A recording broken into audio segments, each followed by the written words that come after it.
What is up, everybody? Welcome to the BarbacoaCore Podcast. I am your host, Patrick C. Huerta. Thank you very much for listening. I do appreciate it.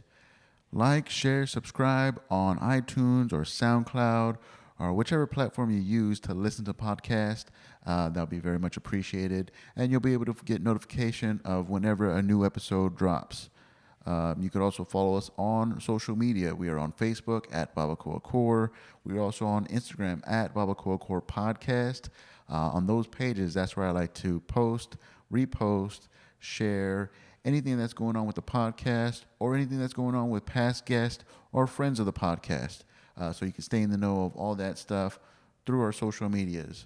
You can find links to all the podcast platforms on all our social media, or even my show dates. You can find on our website at www.barbacoacore.com. Thank you very much for listening. I hope you enjoyed today's episode. Here we go.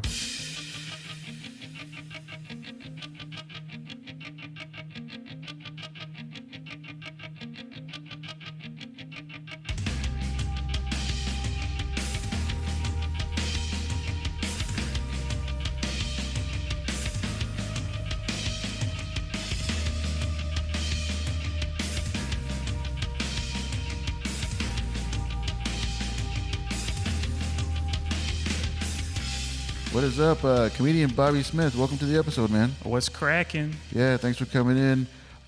Before we get started, we got a lot of stuff to talk about, but start off with your plugs, your social media, show announcements. How can people find you? So I go by the name of comedian Bobby Smith, a.k.a. B. Smitty, and you can find me B. Smitty Comedy on Instagram, and also B. Smitty Comedy on Twitter, and then Facebook, Bobby Smith IV or comedian B. Smitty. Yeah. Cool, man. So you got this thing that you're working on at the end of the month. You're recording a special, yes, right? Sir. So is that going to be audio and video? Yes, sir. Audio and video. I'm taking all donations so I can pay for it. Yeah. Is this your first time recording something? I want to say it's my official first time. Yeah. I mean, I have recorded maybe a 30-minute recording in the past where when I went to McAllen to do the Cena El Rey, because it was a great stage. And, Yeah. I had somebody professionally record it, but yeah, that's when I was younger. I feel like I'm way better now. So yeah, this is be the official. This is your official that you call it. Yeah, that was like my I wouldn't even say a mixtape. That was like that was my little cassette. How soon in did you record that one at McAllen? I was probably about 6 years in. 6 years in, and so you've been doing it a while, right? Yeah, I'm going on like 16 years. 16 years, man. Oh yeah. I mean, I had a couple years where I took like a couple months break or whatever. And, Yeah. Life happens. But yeah, I've been doing it for a minute. That's crazy, man. 16 years, and so you're recording your first official special or recording or whatever people call it, I guess. Yeah. So I guess because when I started doing clean comedy, I almost considered it like that starting over. So this will be my first clean recording. Okay. Yeah. Oh, so the first one wasn't really that clean. It was more of the raw type of. Yeah, it was a lot more raw. Yeah, it had more sex jokes. I won't have those type of jokes on this. Yeah. Yeah, I was a little more sexual. That's back when I was a pervert. Yeah. What made you switch over? What made you become more mindful to aim towards clean comedy, I guess? The Lord. No. So, like I said, I was doing the comedy. As I mentioned, I've been doing it for a long, long time. I've been in the business, and I started off when I was 20 years old, and the business beat me up. It was beating me up really bad to the point to where I would tell everybody I'm going to quit comedy. Like that, everybody knew me as like, oh, this dude's going to retire from comedy, and he ain't even did nothing yet or whatever. Yeah. And I just got real, like, it took a toll on me to the point to where I was just at my lowest point. And I got a random call from this guy he was in my defensive driving class. I teach defensive driving, by the way. Mm-hmm. If y'all need a class, make sure y'all holler at me. Yeah. But this guy that took my class, and I remember when he took my class, he thought I was funny. Like I feel like I'm like super hilarious in my class because I'm just so free and like people just they weren't used to it. And this guy took my class. He thought I was funny, and he was like, "Yeah, I do some stuff too. I'm writing plays. I'm writing gospel plays." And I don't know. I didn't take him serious, but I took his card or whatever. Mm-hmm. And he took my information, and he just randomly called me. Like when I was at my lowest point, I was like on the verge of quitting for real. And he asked me if I was still doing comedy. I told him yeah. And I opened up at this theater. It's called the Carver for a gospel play. And so I had to be clean. And I just kind of changed some stuff around, and then I performed, and the energy was so good, and I just felt so comfortable. I did like my best show ever, clean in front of like pastors and church folks that I had never performed in front of, and I liked the feeling, and it kind of like rebirthed me. I was like, man, this is probably the direction I should go. Like, I kind of liked that. I still felt like me. Yeah. So yeah, that's kind of how I just started doing clean, just because it just, I don't know, the energy led me that way. You know what I mean? That's crazy, man. Because like you were doing that. I mean, not purposely dirty, but you were doing like dirty comedy, a little bit perverted jokes and stuff. Right. And then you had this one thing. You were about to quit, and then this one gig came up, but it's with the gospel, it's with the church. Yes, sir. You have to do clean, and then you realize that that's the way that you want to do it. That's the way you want to write. That's the way you want to be seen. Right. And I was getting older too. I was kind of maturing, so because I guess my dirtier act was a little more immature, and I'm about to hit 30 or whatever. Like it was just a good transition. Yeah.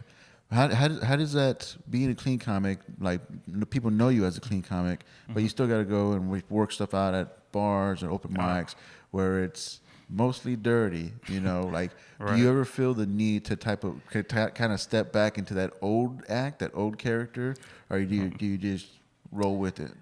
And unfortunately, it does happen. I mean, you get in that environment, and your jokes are, they hit harder or whatever. But in a bar, you kind of got to give them. Sometimes you do got to adapt to it. So that's happened several times. Yeah. Especially if I get booked, to be a headliner for a bar, like sometimes I will relapse, but I'll make a joke like y'all. I'll say a dirty joke, but I'm like, man, I do Christian comedy though. Yeah. And it kind of, I don't know, it's funny, but yeah, it's kind of tough. So we need more like clean open mics and churches or something to have showcases, because it's hard to work out material. It's funny how you call it relapse. Like you call it like relapsing into like an old character. Like you really have like a bad feeling about like your earlier stuff. It was dirty. It's the type of stuff, you want to try to, be funny for your friends. They know, they're going to laugh at the dirty, silly stuff. So yeah, it was more dirtier and sillier, and, I wanted to be more clean and clever, I guess. Yeah. So, but it's just funny how you call it relapse. I mean, I guess it is. I mean, like it's not as bad as relapsing on drugs or alcohol or all that stuff. But like comedy is a drug itself. For sure, man. But that's cool, man. So you're calling this special Damage Control. Yes, sir. Right, and I want to talk about how you got into that, but more importantly too, you have that tagline that fixing all the problems I caused in my 20s. Oh yeah. So this hour, I'm assuming it's an hour. You're gonna do an hour? Oh yeah, I'm gonna do an hour. It'll be pure stand up, but what I'm saying, I want to have some surprises in there. So you may have like a guest character pop up, and then or like a slideshow or a video or something. It ain't gonna be like your regular stand up show. Oh wow, so like multi activities going on, like videos, and that's cool, man. So that whole Damage Control and that tag that you do. Or that you put on there, like the fixing all the problems I caused in my 20s. Where did that idea come from? Like, what are you trying to get out of this? Without giving too much away, I guess. Yeah. Like, where'd you get that whole idea, that whole concept from? I was just basically dissecting my act, like looking at what I talk about, and my humor is pretty self-deprecating. Like I kind of beat myself up and just making fun of like all the mistakes that I made. Like I'm making fun of like, dang, I made all these mistakes financially. I made up all these mistakes with females in the past, and I made all these mistakes just doing comedy, period, in the comedy business. I talk about just my struggles doing stand-up. So basically, it comes together. Like, this is what I learned from all the mistakes that I made. So I try to make it inspirational, in that fact, that I made all these mistakes. Everybody make mistakes in life. So. Yeah, for sure, yeah. So now you're just trying to tell your story, like this is how I see it, looking back and all that stuff. Like the resolution of it all, I guess. Yeah, exactly. It's kind of like the Malcolm X quote, like I did that, so hopefully you don't have to go through that. Like I hope some people can learn from some of this stuff and laugh at the same time. Yeah. So I'm nowhere close to the Malcolm X of comedy, but Malcolm X of comedy. How long have you been working on this actual concept? When you started doing like, I want to record this, I'm going to call it Damage Control. I'm going to talk about all the problems that I caused in my 20s. Like, how long have you been working on actually this concept? For I would say a long time, like at least 5 years. I think the concept started off as like I'm just gonna do a documentary and I'm just gonna talk and I'm gonna put together a collection of videos and just do it as a documentary. Then it changed to like let me just do it as a comedy special and put my jokes in effect. I was actually supposed to do this about a year ago, and I couldn't do it. I had to I almost didn't do it at all, but life happened. I almost went through another breakdown. My latest breakdown, just trying to pay the bills and dealing with a new wife and just all kinds of stuff. So I was like, I don't know, I'm not in a position to do this right now. Yeah. So I had to like kind of heal myself mentally to kind of get back on track. Yeah. You talk about a lot of that stuff, like the whole like problems, because a lot of people, a lot of comics, like they put their actual lives on stage. Some people just like tweak it a little bit for the performance. But like, do you actually go on all out honesty when you hit the stage, or you're just like you keep that separate? Yeah, I mean, I think that's what makes the best jokes. When I do go all out and like I'll just like put it out there bare to the point to where people like man, we believe him, like he really went through it, and then out of nowhere I'm already kind of a dry comic. You get a punchline and it just makes the joke that much better. Like man, like I don't know, it's kind of a like a seesaw effect. So I kind of take y'all low and then boom, like it's still comedy. So all the other stuff besides just you on stage, all the other stuff that you're adding, are you doing this on your own, or you have like a team that you're working with? Yeah, I mean, I got one main guy that he's been with me through all the shows that I've put together. He's a DJ Double K. So he, of course, he helps me with my sound, my cues, and he'll help with some of the visual stuff too.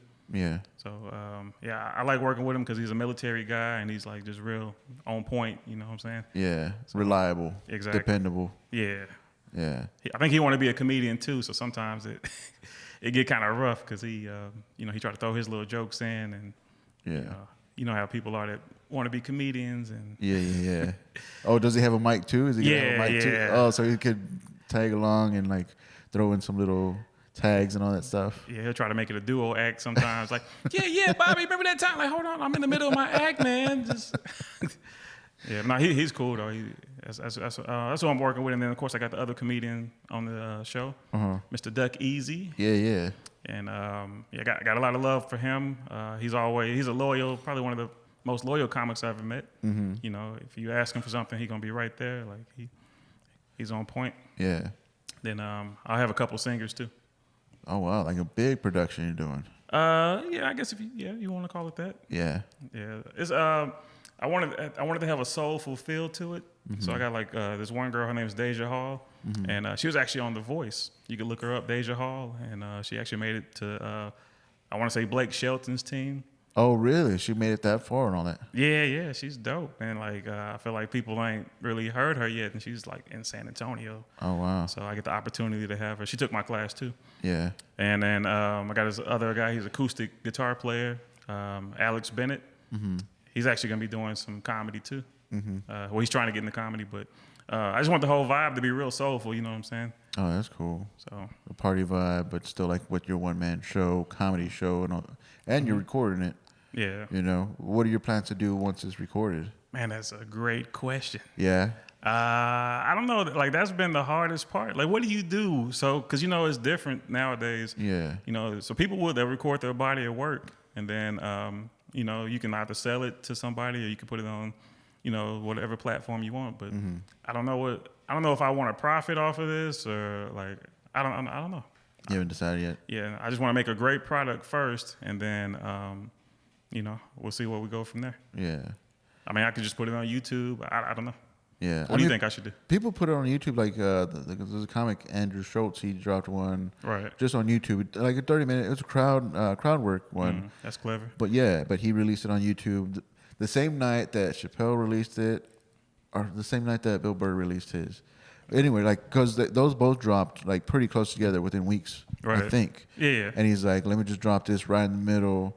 And he does the thing too, and I want to talk about that because you're doing little videos to help promote like this recording that you got going on. You talking about Schultz? Yeah. Oh, okay. Andrew Schultz, he does a lot of videos, short little Instagram videos, and people like want more. They want more. So he's kind of doing it pretty smart with that. Like he's kind of like bypassing all of the like the Netflix things. I guess he got told no a bunch of times. Oh wow. Netflix. He's a great Hulu. comic too. He's great. He's fast. Oh yeah. Funny. And he relates to everybody. I like him because I can say he could do any crowd. I'm sure. Yeah. He could do a black crowd. He could do a white crowd. Like he'll pick somebody of certain like background. And he'll know about like, oh, your people, they have this, that, the other, and all that stuff. Like he's very smart, very fast. And now he's just like relying on YouTube hits, subscribers, because I guess Netflix wasn't messing with them, Hulu, whoever else, Yeah. So he's like, I'm just gonna do this on my own. I'm just You think that's working for him? That's how I found out about him. Yeah. I didn't know about him before. I mean, I think I may have heard of him on a podcast, but with his actual clips and stuff from Instagram, and then you want more, so you go check on his YouTube page, and same thing. It's just extending clips of what he puts on Instagram, and that gets people to notice. Yeah. I mean, I may go the church route. So here's like the latest I did that I had. Yeah. Because this show, it wasn't gonna be a church show. It was gonna be like a regular, comedy show or whatever. But then I'm booked to do this headline this church, maybe like 2-3 weeks later. So I was thinking about doing like almost like a double album. Like, all right, this is my church album, and this is my my not church album. Still clean though. So I don't know. I consider doing something like that. So even like the one that you do, like the hour that you're gonna do at Alamo Draft House, it's 10/27, right? Yes, sir. October 27th at 7 p.m. at Alamo Draft House. Tickets are still available. Yes. All right. So you're doing that one at Alamo Draft House, and then you're like, in 2 weeks I have a church gig. Yeah. Even though you're a clean comic, do you still have stuff that you need to change for that church gig? Like you still have to clean it even more? Yeah, you gotta. I mean, the church people, churches book a lot of comedians. Yeah. And most of them tell me is, you don't have to really change too much because they want to take them out of the church. How would you say it? They don't want it to be churchy. They want to give them like a regular, a regular, setting or whatever. But I still have to change stuff. Yeah. Like I have to talk about maybe more church experiences, and I can still do certain stuff, but not everything. Yeah. But so the videos that you're doing to promote this, have you always been like a video guy, like make little short videos to promote shows, or you're just really focused on trying to promote this show, the recording, as much as possible, so you started doing the videos? I started off in the videos, like in high school. That's what I was known for. Oh, yeah. I like to use a phrase. I was YouTube before YouTube. Yeah. I was doing them on VHS, the big, big old cameras. And I would make videos for school. So people knew me for making videos. That's how I got my name in high school. Like I would make a video, I'll make a funny video. It'll be like sketches. I'll remake a story. I remade Beowulf. I made like a ghetto Beowulf story. Oh, wow. Had like this big afro, and it was real ghetto, real silly, but it was like hilarious in high school to the point where people was passing around the tapes all year. Like, man, hey man, who got the tape? Who got? That's crazy, man. Yeah, so I felt like, man, I missed the YouTube era, but I was known for making the videos. What would you even call that? Like rappers have mixtapes. What would you call a video that gets passed around like that? Like the same thing. I mean, it's like a mixtape. Like almost. a comedy mixtape. Yeah, comedy. I titled it comedy mixtape. I wish I could find it. I used to have them. They would have a stupid little picture of my face. And I think I called it like a comedy mixtape, a big VHS. I started selling them at my shows when I first started, so people could watch my old videos. Yeah. I regret it now. Like, man, I hope that never get out. Like, why you regret it? Because you did like. It's so old, and like I'm sure it looks super cheesy. I didn't have no editing or nothing, so it was like, I mean, oh, okay. compared to stuff that people can make now. Yeah, like, it's so much easier on a computer and stuff. Right. Like people take that for granted. Like they don't realize like it was a lot harder to do that stuff. Stop the camera, mark all the spots and do all that stuff. And now you can just like with the click of the mouse, you're like, oh, it's fixed. They got it made. Yeah. Were you like a theater kid? Like what got you into like doing all that stuff? So I played basketball all through high school. My freshman year I got cut. Then I made the team my sophomore year. And I don't know, I didn't like my coach. He took me out the starting lineup, and I don't know, one practice I got hit in the head with a basketball, and I kind of like over dramatically like act like I got knocked out, and everybody started laughing or whatever, and I don't know, something clicked. They're like, man, I should just quit basketball and join theater. Mm-hmm. So I quit basketball and joined theater, and like became a star in our theater class. Oh wow. Yeah, I was like the king in Macbeth. Uh-huh. And I don't know, I just got some of my greatest memories of high school being in theater class, just being able to create. Like, yeah, so I guess you could say I was a theater kid. Yeah. Did a couple plays, and yeah. And then you started recording and making your own little home videos. Yeah, well, the home videos started from I was a class clown. I really didn't like to do schoolwork, and it was like right when they started putting like TVs in everybody's class with like the VCRs, and I don't know. I was the only person that came up with the idea. Instead of doing my book report, I'm just gonna make a video over this book that we just read. Mm-hmm. So I would get the cliff notes really, and I'll just create like a quick video off the book that we made, and I would get 100 every time. Mm-hmm. So instead of doing an actual book report, I made videos. Yeah. And people started copying. Like, it just became a thing to the point to where she's like, all right. The teacher was like, everybody has to make a video, just because like I did that and it was so cool, and it like elevated that class, I guess. Oh yeah. Because I don't know, people liked it. And so you were selling those for a bit, like you transferred it all to like DVDs. Oh yeah, no, they stayed on VHS. Like I told you, I've been doing this for a long time. Oh, but when you said you were selling them at your shows, you mean like a long time ago or like recently? Well, or? like say my first year of comedy, which I probably shouldn't have been selling anything. Yeah. This is probably like 2003 or something. Oh wow, yeah. I had VHSs, and I was selling VHSs at my shows. Damn, 2003, like VHS was already on the way out, and you were like, "Here, buy a tape."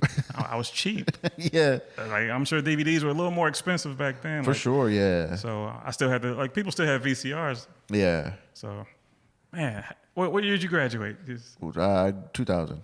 Man, we the same. Yeah. Yeah, VHS. When did VHS go out? Well, like my grandma's house still had one. People still had it. Like, and you collect all these movies, you know, because we were movie collectors. Okay. So we had all these VHS, and then all of a sudden we just started getting like DVDs. Yeah. But yeah, I want to say around 2000, they were already on the way out. Okay. That's probably why nobody bought one. I'm like, hey, man, I got this VHS for $2, man. Really, I was selling them for donations. Oh yeah. I remember going to Laredo with this heavy bag of VHS tapes, and I just asked for donations. Yeah. That's how. Like, I don't even have a player, man. Yeah, just take it, man. Yeah. That's crazy. That's cool. So you've been in comedy for a long time, right? Right. So how was the scene when you first started? Like how did you get started in it? How did I get started doing stand up? I don't know. I tried it on like one of my videos was me like playing around doing stand up. So like I had like maybe my little sister as the audience, and I introduced myself like Def Comedy Jam or whatever, and I performed this. I did a set, just wrote it in like 5 minutes, and I don't know. It was actually okay. Yeah. So I decided to try the real thing. I did my research. Well, truthfully, I guess the seed got planted when I was in high school, because one of my teachers, instead of her sending me to the principal's office, she would always just make me go to the front of class. I guess to just get it out of my system.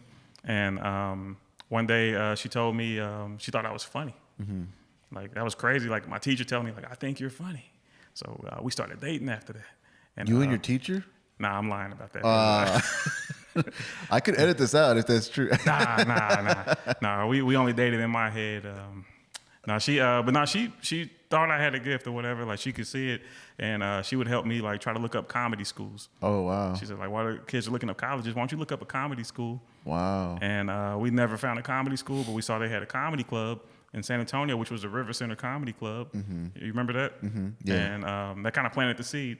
So I always knew about the River Center from that, because I remember me and my teacher looking for it. So fast forward, after I did my little recording, I decided to go do an open mic, and I thought I was about to blow up my first show. I had like a super ego. I made all these flyers, and like I invited all my friends. For the open mic? Yeah, my first open mic.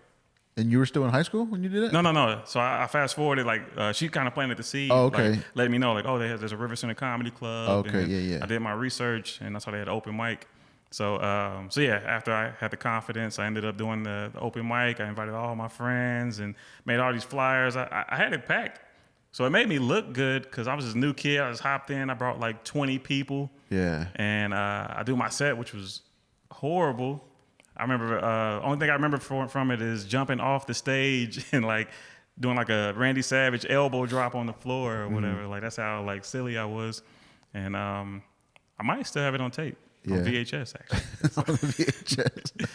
Yeah, but yeah, it was horrible. But the manager took notice, and he saw I was consistent. I kept coming back, and I felt like I got to open up for comedians faster than a lot of other comedians get to, because I don't know. I just had a stage presence because I had already done it before. Yeah.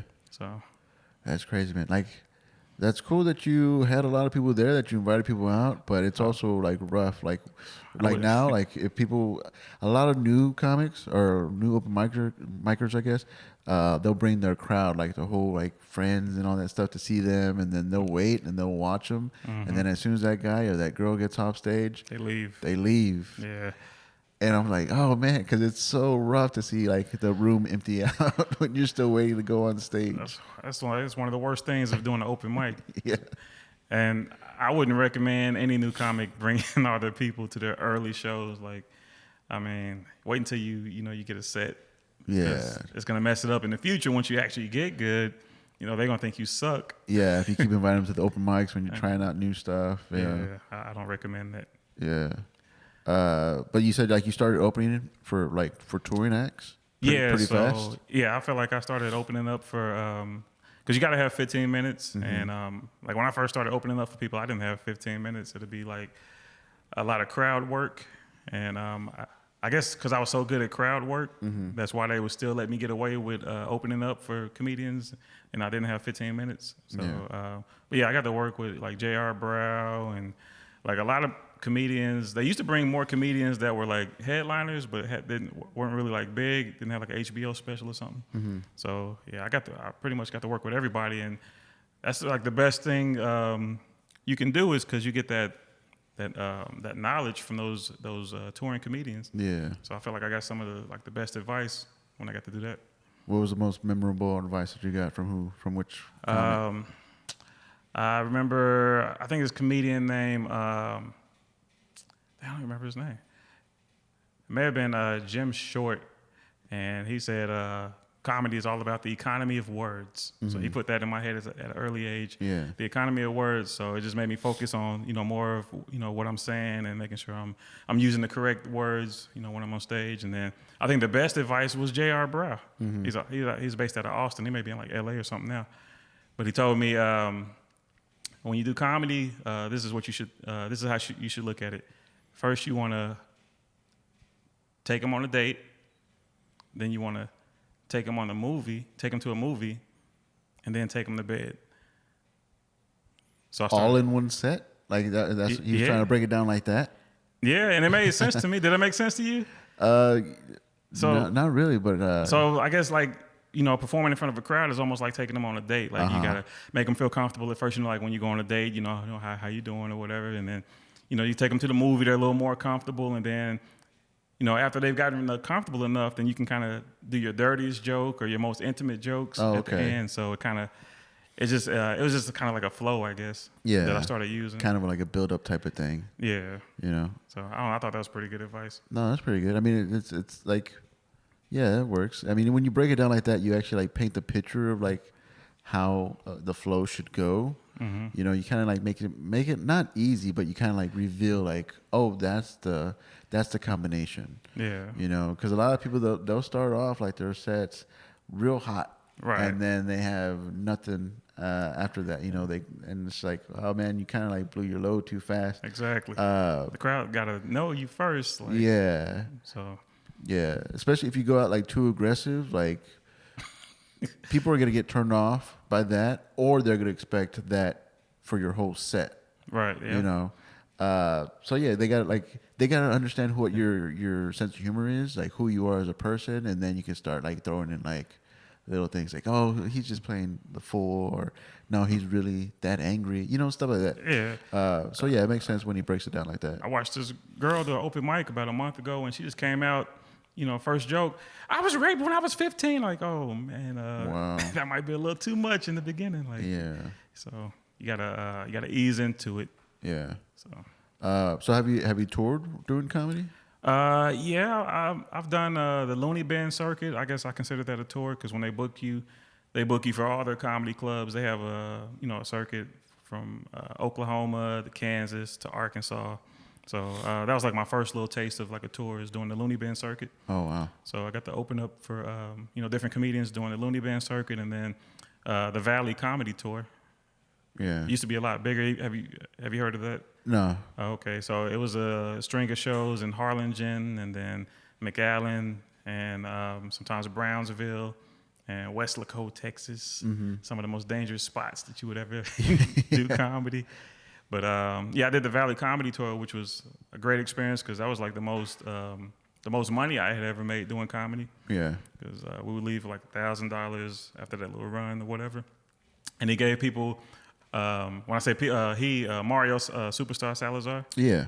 He gave people opportunities that weren't quite ready to be a headliner, but he gave a lot of people that experience, and I think it's helped a lot of people like Jay LaFars and Josh Cabazas and Mm-hmm. People that hadn't had that experience of doing long sets in front of like nice crowds in a good venue. Mm-hmm.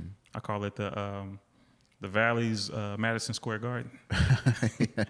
So you had a lot of people kind of help you out along the way, huh? Oh yeah. Yeah.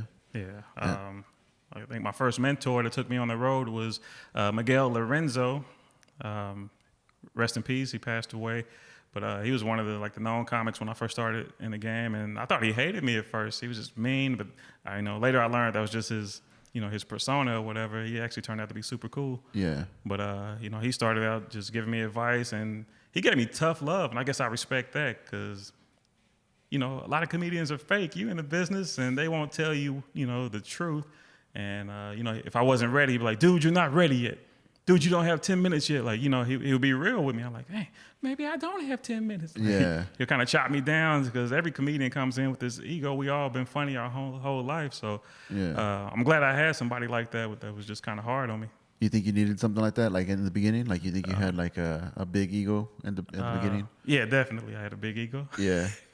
Yeah, I was kind of full of myself, I think. I mean, I'm making flyers with my name. Come see me, come see me. So it was more of a competition. I wasn't trying to, and I had a chip on my shoulder because during that time, the comedy game was different in San Antonio. I was really like the only black comedian. Mm. So I felt like I didn't relate to like a lot of the white comedians. I was cool with some of the Hispanics, but I just felt like I don't know. I don't fit in with y'all. I'm younger. I'm way darker, and y'all doing coke. And I'm just kidding. Name names, man.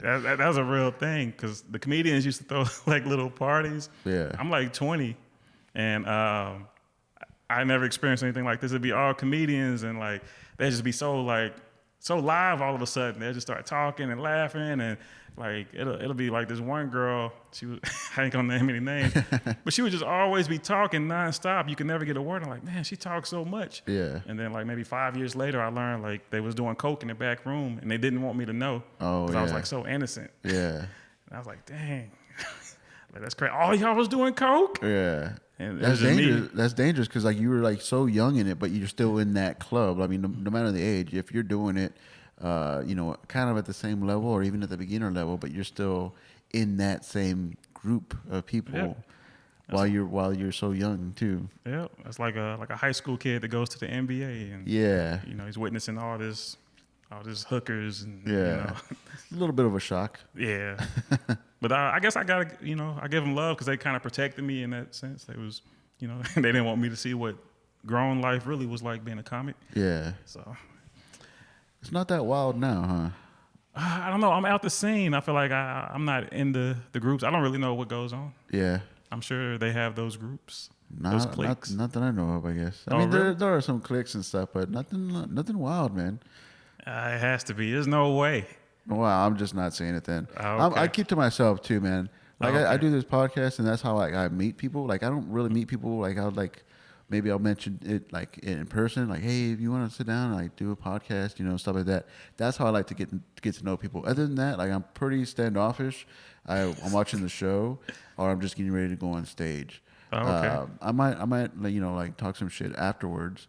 Yeah. Hang out a little bit afterwards. But for the most part, I don't I don't mingle all that well, I guess. There's nothing wrong with that. It's probably a safer way to be. I mean, you still get to, you know, you're probably not looked at as standoffish. I mean, you're still cool. Because really, I mean, it sucks, but like half of the game is hanging out. That's why it's. For sure, man. I mean, I kind of like, I hurt myself like with the whole networking thing because I would just go, not talk to anybody, do my thing, hang out for a little bit, and then head out and stuff. Yeah. So a lot of people thought I was a mean guy. Some people think I'm a bully.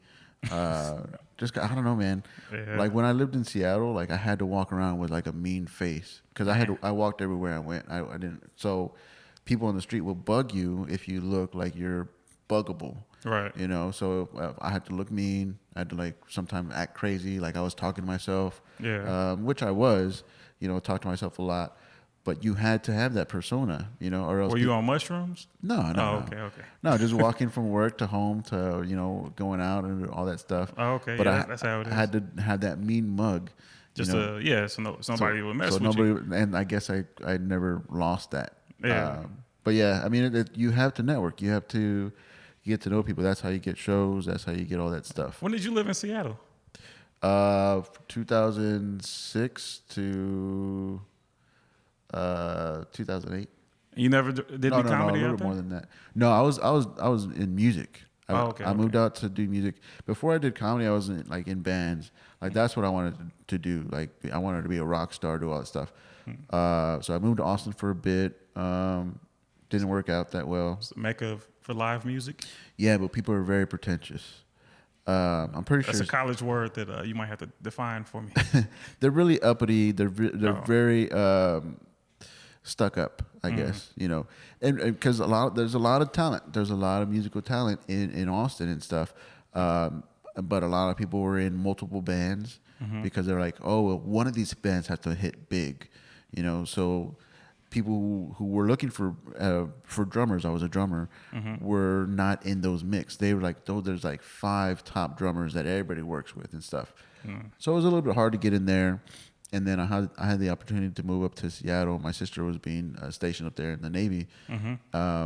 And I always wanted to move to Seattle. I always loved the music scene. I was born in Seattle. My mom still lives there. Oh, for real? Yeah. What part? My mom lives in Des Moines. Got a sister in Kent. Okay, yeah. And then my other sister, she's further from everybody, but I can't think of the city she's in. But yeah, I go to visit quite a bit. I mean, I love the scene out there. Yeah, I love that place. I've only done one open mic. It was an experience for a lot of politics. I didn't realize. Well, there's politics everywhere, but I didn't realize there were so many at that mic. So I went. I headlined. I went on dead last for a 3-minute mic. But it was fun. I got to see a lot of people. Saw Derek Sheen, Adam Pazzi. They were doing that mic too, so that was cool. But no, when I lived up there, I was doing music. I was focused on that. So I remember moving out there 2006, and I moved back once, and then I came back. Using like 2010. A rock band? Yeah, I did a few rock bands. Like heavy stuff? Yeah. Oh, okay. Yeah. You had like long hair and stuff? No, I was bald then too. Oh, okay. I've been bald since I was 21. Dang. But that was cool back then. I mean, I was Mexican, so walking around with a bald head, it was like, oh man, he's tough and stuff. Oh yeah. So especially with that mean mug and shit. But that's usually if you had a long beard or had the Lokes on. Yeah. But yeah, it was fun up there, man. I really liked it. We might go visit. Seattle has a great history of just musicians, period. Yeah, the music scene, and there's a big comedy scene up there too. I didn't realize. Yeah. They have a few comedy competitions up there. I would rather do comedy in Seattle than San Antonio. Yeah. I just feel like their scene is better. I mean, I don't know. I'm just, we only got one club out here. I mean, have you noticed like all the clubs in Texas are closing, it seems? Like, yeah. Houston used to have like 4 or 5 clubs. Now they just got one club. Yeah. San Antonio used to have, 2, I guess. Now we just got one. And they only bring like, known names. They don't bring like the B-list headliners anymore. Yeah, it's pretty hard for business, I guess. But, I mean, as far as like the comedy scene here, there's a lot of more bar mics. Yeah. Bar shows. So there's people trying to keep it alive and all that stuff, but Hanging on by a thread. yeah, the crowd is it's hard to get a crowd out, I wonder if Netflix is killing stand-up comedy, like people going to live shows, or so much content, like your LOL network, or you can watch stand-up so easy. Like, what do I need to go to a live show for? It could be that, or it could be the open mics that people accidentally attend, because they're seeing really bad people do. I mean, really bad comedy. I know what you mean. And I mean, open mics are for everybody. It's for everybody. But there's a lot of people that are just really rough. Yeah. And so when people see like, oh, is this what San Antonio comedy is? Like, they're really might not go check out a show. Yeah. I feel like San Antonio has the worst reputation as far as like comedy scene compared to like Dallas, Houston, Austin. Yeah, Austin's pretty big. Houston is pretty big. I don't know too much about Dallas, but Dallas is probably the place to be. Oh yeah. Yeah, because I mean they still got their 3-4 comedy clubs, and I feel like they've produced the most comedians that go on to have like successful careers, like your Tone Bells, Dustin Ibarras, Jerry Rocha. I can name a few more. Yeah. But I mean, a lot of people, the comics that have been doing it for a while here, I think that their plan is to like get good here and then try to like branch out, take off. A lot of people have moved to Austin, some New York. I'm sure California. I don't know of any, but I'm sure. Yeah, Todd Larson went out to L.A. Yeah. Now he's a gay porn star, and I'm just joking. I hope he doesn't listen to this. Man, don't make me do work, man. You're gonna make me edit all this stuff. Nah, he's a comedian. He could take a joke. Yeah. Nah, he does like photography. He has to do all these side jobs just to make it. Yeah. But yeah, man. Like right now, I'm just trying to get good at it. Hopping on as many shows as I can, and just working the open mics, man. How are they treating you at the open mics? Are you are you getting watched? Are you asking them to watch you? Are you just trying to get your set right? Yeah, I'm just trying to get my set right. Okay. A comedian that I had on here, he mentioned, he wasn't really talking to me directly, but he just mentioned, man, like comics that have been doing it like for 6 months, a year, 2 years, and they come up to me and they say, "Oh man, did you see my set?" And he's like, "I don't give a fuck about your set," like. Dang. Which I see, man. I mean, because like, why am I gonna ask somebody who's been doing it for a long time, like, "Hey, man, what'd you think of what I just did?" Oh, okay. Like I know my lane, and I know that I need to work on my set before.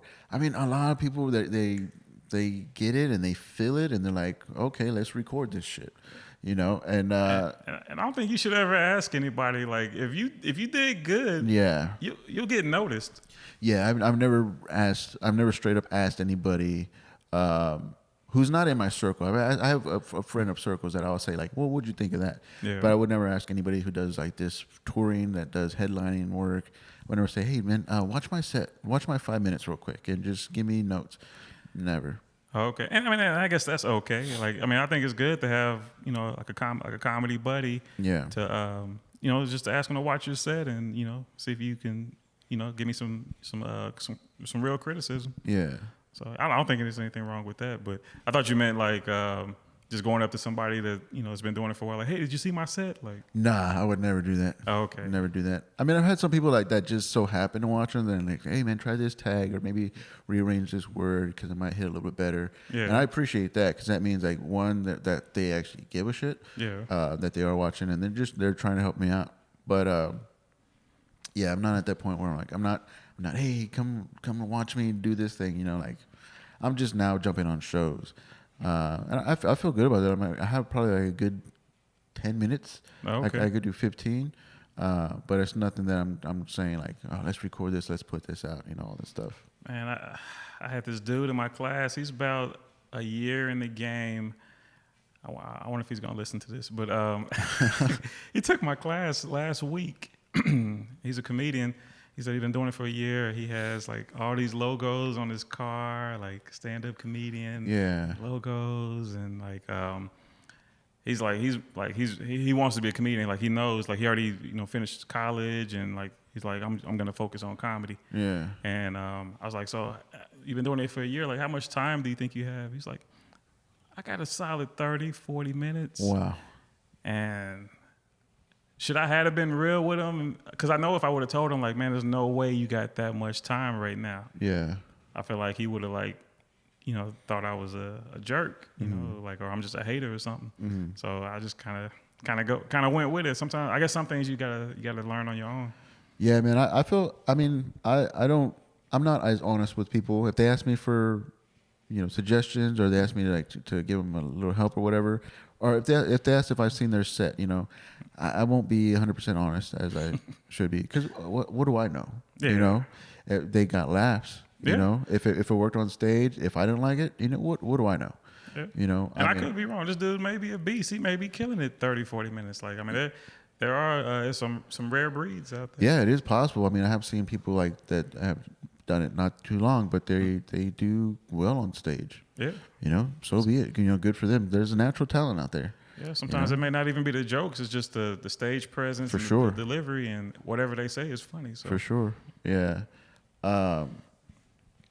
So I don't know if we talked about this before, Mike, and I mean I don't know if you want to get into it, but you said there was a couple of times where you felt that you were gonna stop doing comedy, and then that the stuff happened, and then like you said that you wanted to stop a few times.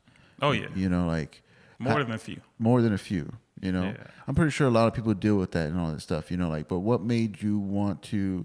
And even with comedy, like when I retired from music, right. It was just because I didn't want to haul drums and set up and rehearse and do all that stuff. Oh, okay. You don't really retire. I bet you still play in the room sometimes, or you get the urge. I air urge. drum all the time. Yeah, you'll never stop. Yeah. So it's like that. You don't actually retire. You just stop doing it. Yeah. In your mind, you're retired. Like in my mind, I'm a retired drummer. Yeah. But I'm still a drummer. Because I've done that years. Yeah. For years, I've focused my life on that.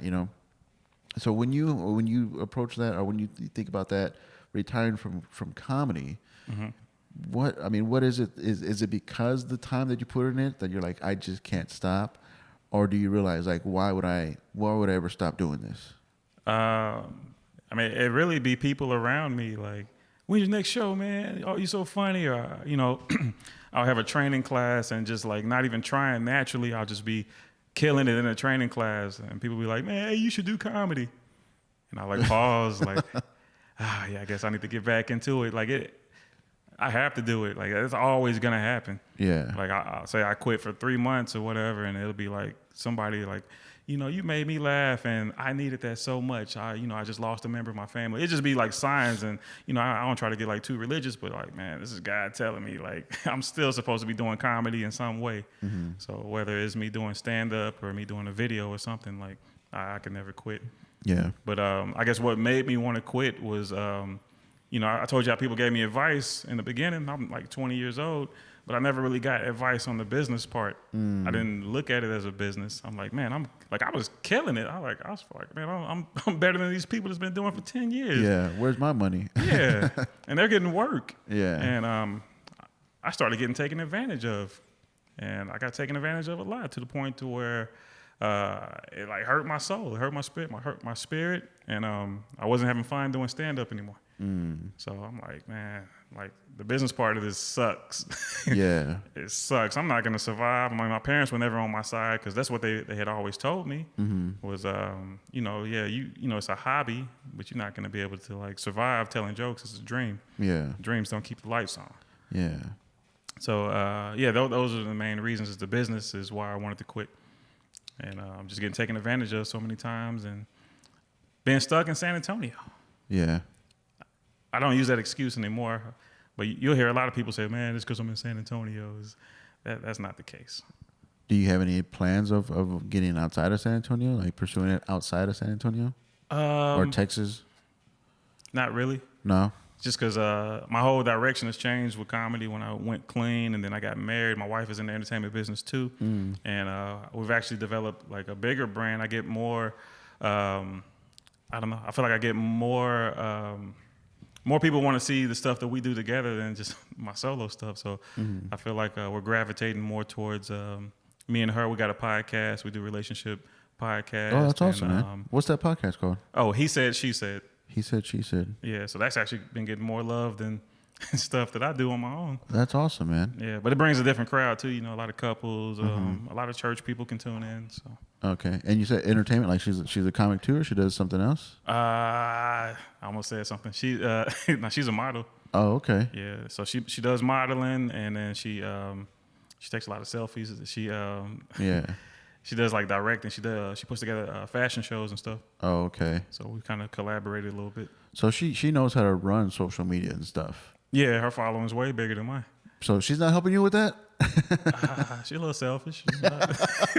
I'll be honest. Help me, help you, help me. Yeah, but the last thing I would ever want to do is to try to take advantage of her in any way. No, for sure, for sure. Yeah. So I kind of, I let her have hers, and I do mine, but it's slowly kind of joining together. Yeah, that's great, man. So you got this this album recording coming out. So you do both video and audio? If I can afford it, you want to do the audio part? Well, I mean, how are you gonna record the video?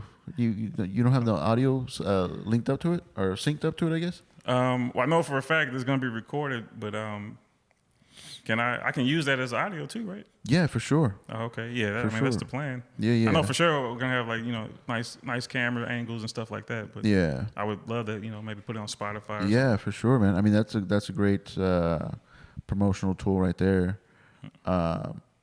Like I know Kabaza, he recorded his, and his is on Spotify, but he had cameras there too.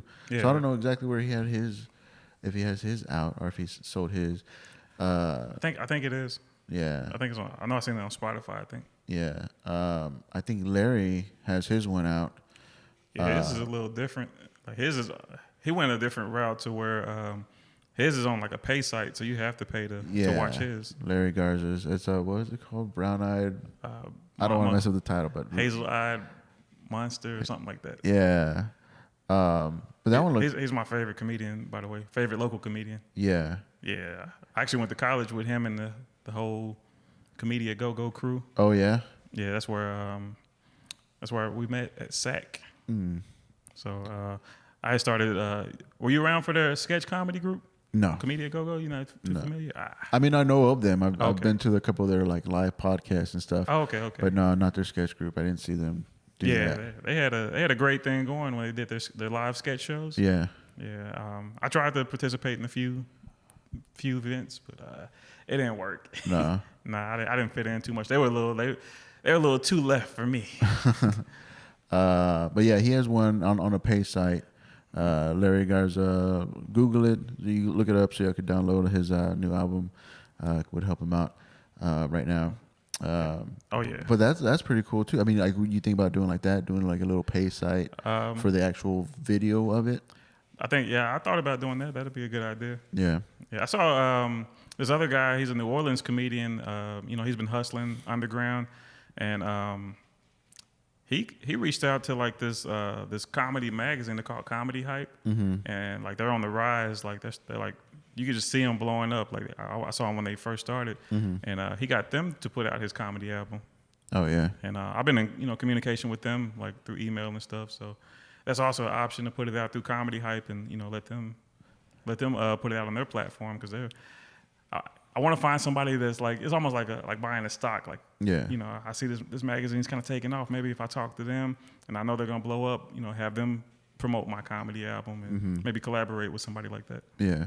I just want to do something different. I don't know. You seem a bit hesitant about getting to the business of it, which I mean maybe that's from all the past that you've gone through and stuff because like.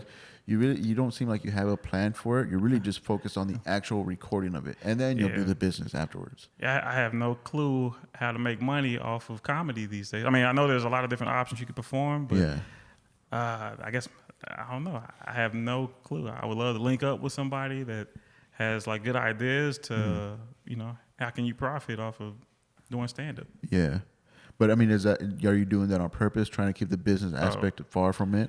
I don't want to stress myself out because that's where the stress comes from, and then I can't focus on being funny. Yeah. So yeah, absolutely.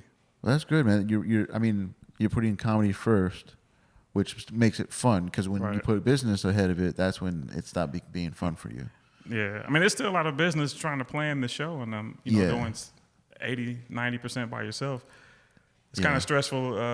It is a little stressful still, but I don't want to like overwhelm myself. Mm-hmm. So yeah.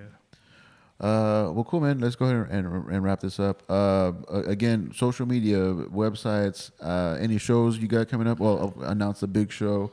Any shout outs you want to do? The floor is yours. Go ahead. And the podcast, too. Okay. Shows October 27th, the big show at Park North, Alamo Draft House, $10. You know, I was selling it for $100. I was like, I'll drop it down to 10. I'll be at Jokesters this week, working out some stuff. I'm gonna be in Dallas doing some stuff this weekend. Major shout out to my homie in town, Clifton Simmons. That's my protege. I helped him get started with stand-up comedy, and you know, whenever I see him doing great stuff, it always makes me feel good because you know I was there at the very beginning, and he stuck with it. And then my other partner, Blair Thompson, he's out in New York now. That's my other brother in the game. I keep up with him. If y'all know him, make sure y'all reach out to him because he's up there by himself, and you know he need all the love he can get. You know how sometimes when people leave, you forget about them. Yeah. So you know, if y'all was cool with Blair, just reach out and say what's up to him because comics get lonely too. You know, he's away from his wife and all his kids and stuff. So I think about that type of stuff. Yeah. You know, he's really by himself up in a whole new city. So Wow, man. you know, hopefully some people listen to that and reach out to him. Yeah. Are there tickets for pre-sale? Where can people find the pre-sale tickets? You can go to Eventbrite and just put in, I believe, like Eventbrite/Damage Control. It should come up, or Comedian B Smitty. And then also you can just reach out to me in Cash App or PayPal. Cool, man. Well, thank you for coming out. I appreciate it. I wish it was longer. It was good talking to you. Yeah, it was a lot of fun, man. Best of luck with everything. And yeah, man, good luck. I appreciate that. All right. Same to you. Latest.